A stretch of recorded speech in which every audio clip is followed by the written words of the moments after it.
Bine v-am găsit, dragii mei din Zodia Scorpion, oriunde v-ați afla. Bine ați venit tuturor pe canalul meu, Tarot Flor de Loto, numele meu este Nina și ca de obicei mă bucur să vă am alături la fiecare lectură, atât pe dragii mei abonați, cum de asemenea și pe cei care poate sunteți pentru prima oară aici pe canal. Azi am hotărât, în urma dialogului cu voi, prin intermediul comentariilor, să fac o lectură care să încerce într-o oarecare măsură să vă ajute un pic. De ce? Pentru că în puține cuvinte, mulți dintre voi mi-ați scris frânturi din problemele pe care voi le aveți, lipsa răspunsurilor la anumite întrebări care vă frământă și atunci am de ce să fac această lectură specială pentru aceste întrebări, de ce vi se întâmplă ceea ce vi se întâmplă și desigur o să folosesc, am decis de asemenea să folosesc runele de data aceasta și avem un tarot runic, avem oracolul runelor și la final vom întreba îngerii, arhanghelii pentru un mesaj special pentru voi. Așa că, dragii mei, toți cei care aveți Soare, Lună, Venus, ascendentul în Zodia Scorpion, atunci această lectură este de asemenea și pentru voi. Nu uitați, dragii mei, voi sunteți creatorii proprii voastre vieți, așa că vă rog din suflet, fiind o lectură generală, luați decât acele mesaje care rezonează cu voi, iar restul lăsați-le să zboare în univers, pentru că sigur sunt pentru alte energii, pentru alte persoane care într-o mai mică sau mai mare măsură au o legătură cu Zodia Scorpion. Înainte de a începe, mii și mii de mulțumiri tuturor scorpionilor și celor care aveți o legătură cu această zodie, sunteți minunați.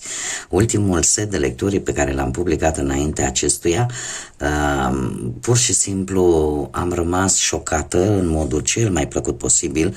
Am primit atâtea mesaje de încurajare și de sprijin și de suport încât efectiv am rămas siderată. Nu m-am gândit, eram supărată,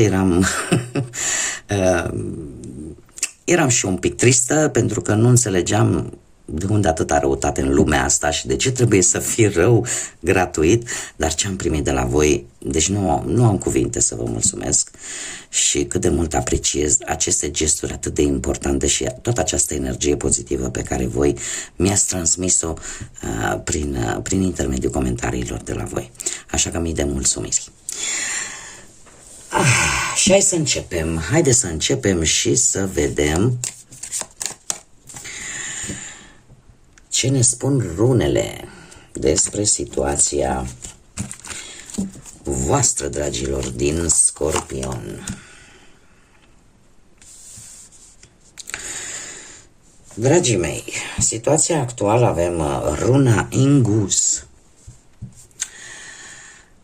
care îmi vorbește de o stare de liniște în acest moment. De ce? Pentru că unii dintre voi e posibil ori să se gândească, ori chiar au făcut o schimbare de locuință sau de casă, da? Și în felul ăsta simțiți oarecum că ceva renaște. E ca și cum ai zice, de acum încolo mă simt mult mai stabil, mă simt mult mai ok, sau, cum îmi place mie să o mai spun câteodată, schimb locul, schimb norocul, ceva de genul ăsta.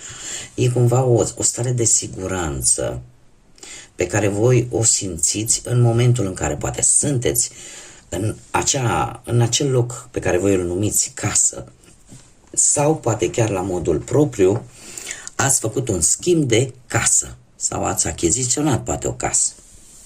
Și asta vă dă o anumită siguranță, o anumită liniște. Care este direcția către care vă îndreptați? Este una bună, dragilor. O avem pe Hera, care ne vorbește despre, cum să zic eu, a strânge cumva, da? A recolta, a învăța în urma unui efort susținut, în urma unei energii consumate. Așa că direcția voastră este una bună, veți strânge recolta pentru care voi ați muncit, chiar dacă este la nivel metaforic, pentru că se poate adapta la orice situație a vieții. Voi ați depus un efort pentru ceva, pentru o situație, pentru o relație, loc că sea, ce aveți voi, pentru ce ați muncit voi, direcția voastră este una bună pentru că veți strânge recolta, da? În urma acestei energii pe care voi ați consumat-o. De asemenea, ce ar mai fi de spus, faptul că se va concluziona, în sfârșit se va concluziona, se va termina ceva, da? Și atunci se va face loc noului în viața voastră. Mergem mai departe. Haideți să vedem de unde apare acest blocaj. Care este blocajul? Și avem runa Raido. Dragii mei, dragi, se pare că blocajul vostru deocamdată vine în urma ori a unor călătorii, ori a faptului că s-a luat o decizie în grabă. E posibil să se fi luat o decizie care nu a fost gândită în tocmai cum ar fi foarte molcom așa. A fost o decizie luată un pic în fugă și asta e posibil să vă fie adus un anumit blocaj. Sau voi ați făcut o călătorie și de aici au survenit anumite blocaje. În general, această rună are legătură cu mișcarea foarte mult.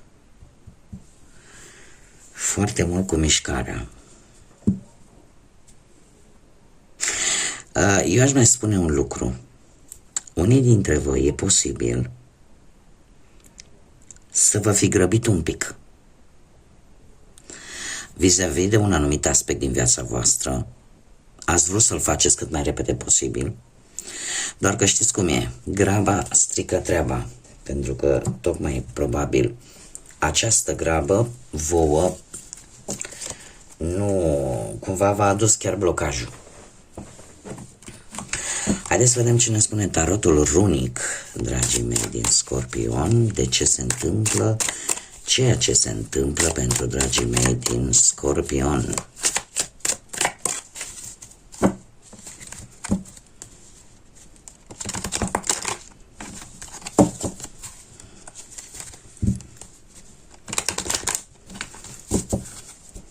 Haideți să vedem.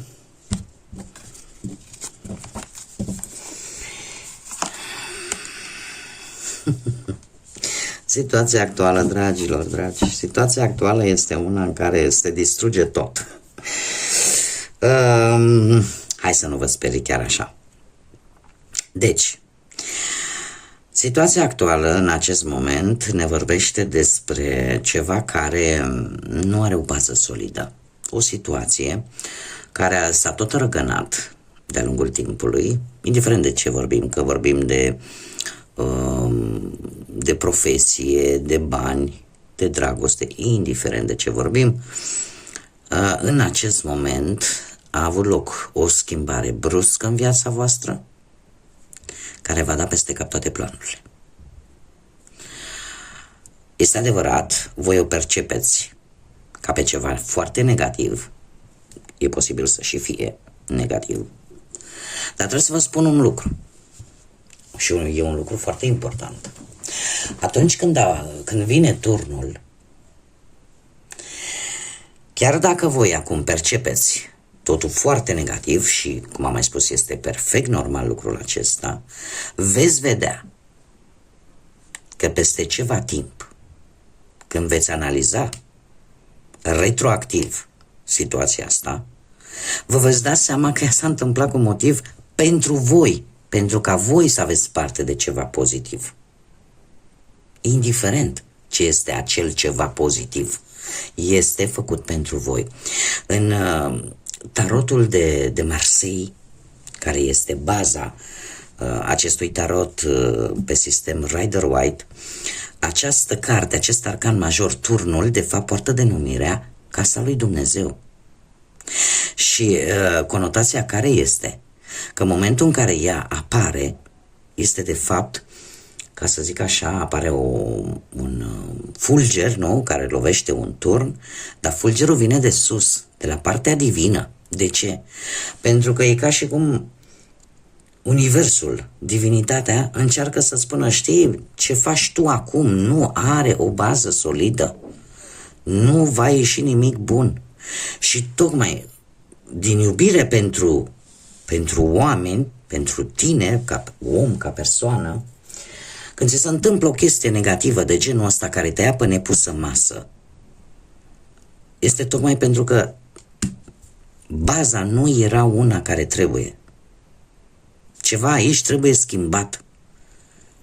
Pentru că dacă, imaginați-vă o casă, dacă temelia nu este bine construită, dacă nu are acea rezistență, nu, ca să susțină și restul casei, casa aia se va dărâma.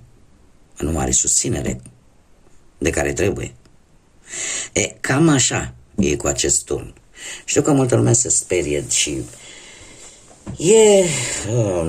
eu aș spune că în tarot nu există cărți rele și cărți bune.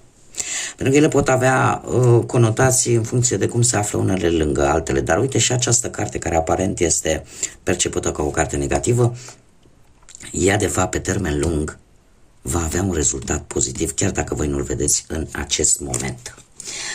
Mergem mai departe. Care a fost greșeala voastră? Foarte interesant. Încă un arcan major, avem moderația. Și îmi vine mie greu să cred că greșeala voastră a fost moderația.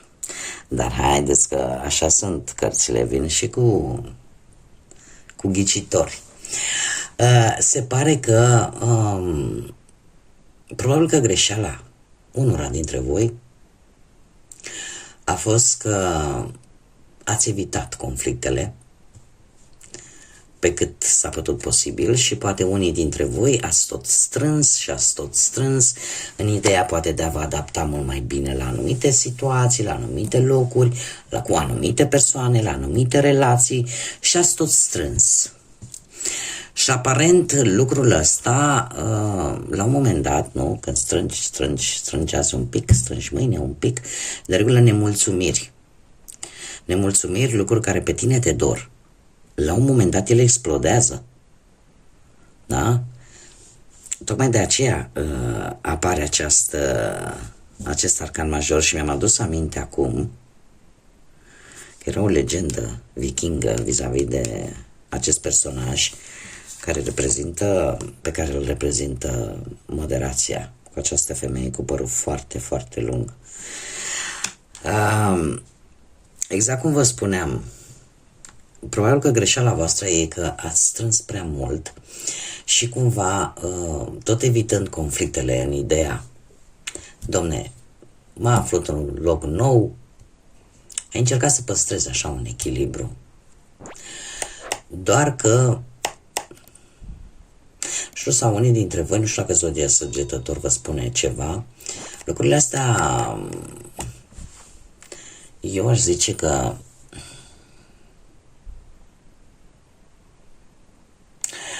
e posibil să fie avut o expansiune așa, dar nu neapărat către ceva pozitiv,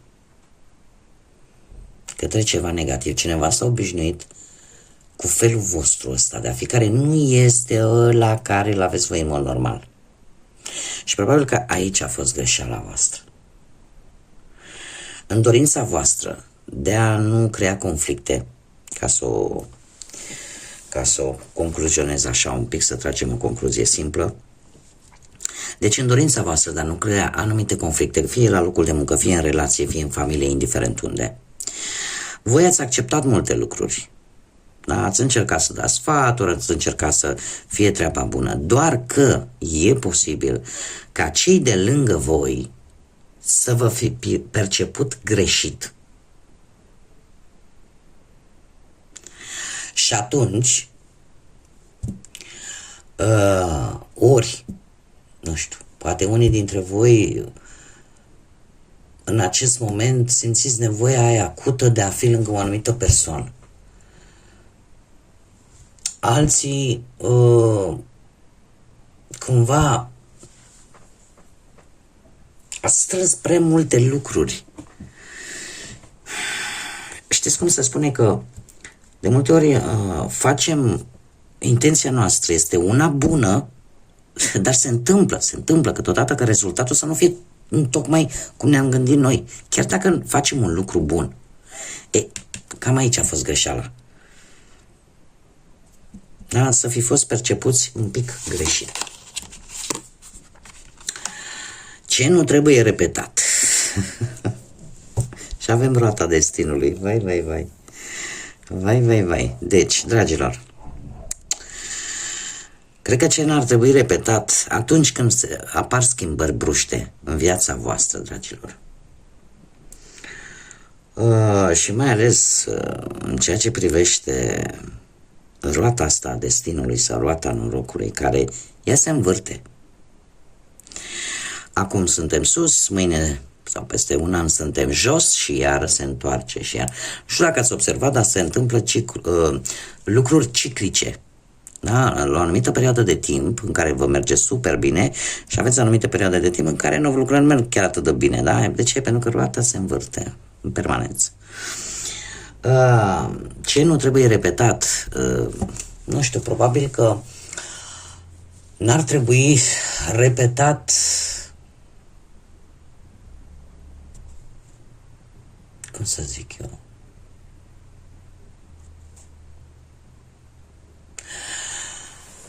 Cred că mai degrabă e vorba de mentalitate. Să nu gândiți, să nu fiți fatidici, să nu duceți la extrem. Că dacă acum, uite, vine ceva brusc, înseamnă că așa o să o țin toată viața, nu. Și eu trebuie să vă spun un lucru, dragii mei din Scorpion. Voi sunteți plini de-a lungul întregii voastre vieți, majoritatea dintre voi, mai ales cei care au zodia Scorpion repetată în harta lor natală în multe aspecte astrale, de această roată a norocului sau a destinului, pentru că apar de foarte multe ori apar schimbări bruște în viața voastră care de multe ori vă doboară la pământ și pe urmă când vă ridicați și când considerați că gata, m-am ridicat, am rezolvat, e posibil să mai vină iar o schimbare și iară să necesită o altă transformare. În permanență este un carusel. Și voi probabil că nu trebuie să repetați aceleași lucruri de fiecare dată când se schimbă ceva în viața voastră, chiar și dacă e într-o manieră bruscă. Încercați în permanență să veniți cu ceva nou, încercați în permanență să găsiți punți noi de transformare. Când vedeți că se repetă și se repetă și se repetă niște lucruri, înseamnă că acolo trebuie schimbat ceva.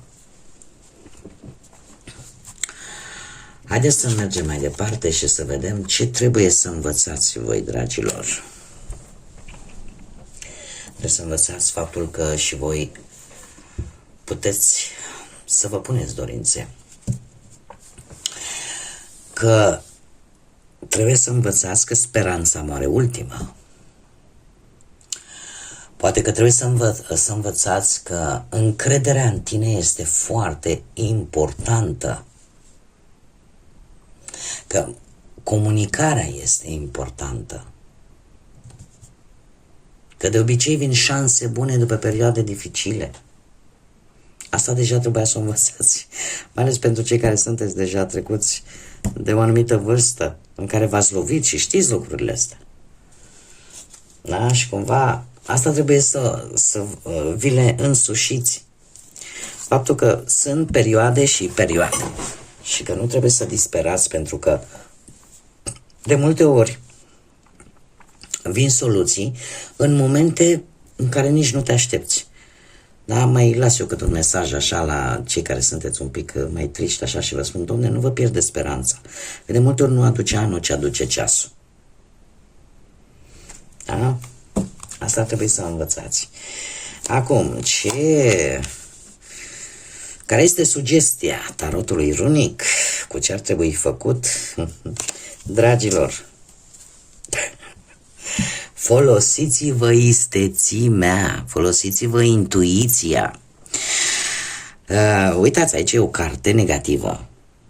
Un 7 de spade e o carte negativă, chiar foarte negativă, dar în contextul și pe poziția pe care ea se află, ea vine cu lucruri pozitive, cu energie pozitivă. Deci, dragii mei, fiți inteligenți, fiți isteți. Încercați să faceți lucrurile în liniște, fără să faceți mult zgomot. Nu mai spuneți în stânga și în dreapta ce planuri aveți voi, ce vreți să faceți, cum vreți să faceți, pentru că puteți trezi invidii nedorite, care involuntar, mai ales dacă se află printre voi sau în jurul vostru, vă vor afecta din punct de vedere energetic. Și atunci e posibil ca lucrurile să nu mai iasă așa cum v-ați fi dorit voi. Da? Folosiți-vă aceste aptitudini, ca să zic așa, silențioase, dar care sunt bune câteodată. Care este concluzia pentru voi, dragii mei, din Scorpion? Un 6 de monede, dragilor. Concluzia este că va veni mult echilibru. Va fi armonie, va fi stabilitate, mai ales materială. Nu trebuie să disperați dacă aveți probleme pe partea asta. Și, cum să spun, uite, dacă vorbim de muncă, apar îmbunătățiri, vor apărea îmbunătățiri. Și veți crește, dar trebuie să vă spun un lucru, veți crește, dar cu ajutorul altor persoane. Da? Alții, de asemenea, puteți găsi un job, tot ajutați și de alte persoane. Cu bănuții, cum să spun eu, mulți dintre voi poate ați încercat cu ceva timp în urmă, nu știu, să faceți vreun credit, vreun împrumut și nu a mers. Aveți răbdare. Cât de curând sunt mari șanse să meargă. Cred că singurul aspect relaționat cu partea asta, cu banii, este că banii veți obține în perioada următoare mai mult din propria voastră muncă. Da? Să nu vă așteptați acum că vă pică bani din cer. Nu. Banii vor veni în urma muncii voastre, în urma efortului pe care voi l-ați depus, poate vis-a-vis de o anumită situație sau, nu știu, la locul de muncă. Dacă vorbim de relații, relația va fi mult mai armonioasă, mult mai compasivă, iar cei singuri aș spune că vor veni șanse mari să cunoașteți pe cineva generos, dar de asemenea prin intermediul altor persoane, care pot fi amici, cunoscuți, familiari. Da? Bun, haideți să vedem ce mesaj au îngerii, arhanghelii pentru voi, dragii mei din Scorpion. Un mesaj, te rog, pentru dragii mei din Scorpion. Am sărit, ia să vedem cine este. Avem un îngeraș care se numește Eiael. Dumnezeu al plăcerii și al copiilor, care vorbește de transformare, de a da consolare în fața adversității. Dragii mei, înainte să dezvoltăm un pic, numărul 67, 67 sau numărul 13 să aibă o anumită importanță pentru voi. Nu știu, poate să simbolizeze date, poate să simbolizeze ore, poate să simbolizeze orice. Depinde de voi, aici trebuie să adaptați voi. Acum, revenind la acest îngeraș,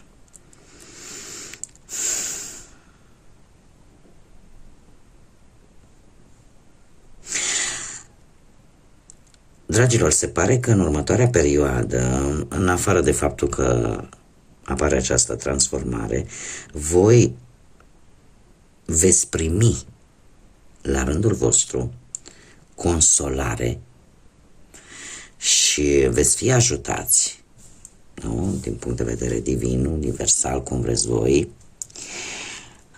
să traversați toate adversitățile prin care treceți în acest moment. Vi se va da ceea ce voi ați cerut.